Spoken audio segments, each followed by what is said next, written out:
Gymnasium is now home for dozens of those evacuees. Many of them are waiting to hear from loved ones, and officials are asking those who have not heard from their relatives to visit the gym and see if they're there.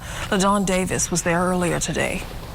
The Kendal Gymnasium will be buzzing with activity as evacuees from those islands ravaged by Hurricane Dorian will seek refuge until their lives return to normal.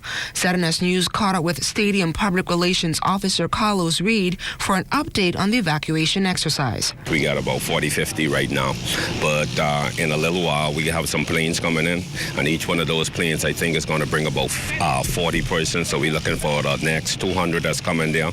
And we also have a boat that's going to be taking dock later on tonight, early in the morning. That's going to bring a lot of people in here as well.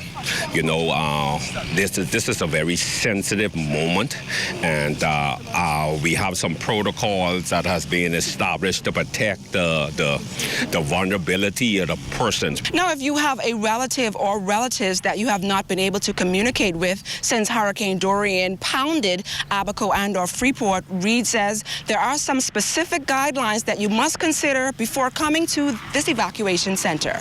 There's a protocol. Why? Because I think it's a sensitive moment, and we don't want to be able to exploit or expose the vulnerability of the persons in there. You know, persons don't want people to see them in their vulnerable position, and we want to be able to respect that.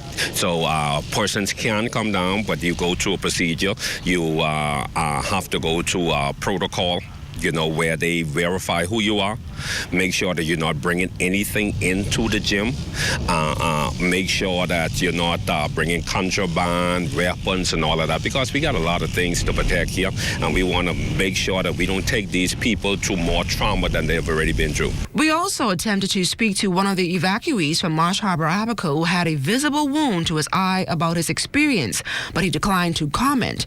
He was able to make contact with a relative and was released today. Reed also addressed the countless erroneous reports on social media and encouraged Bahamians to show more empathy to those who have lost everything. We have to be careful, you know, during this time. And I want to speak to the persons that are on social media. We got to be responsible now.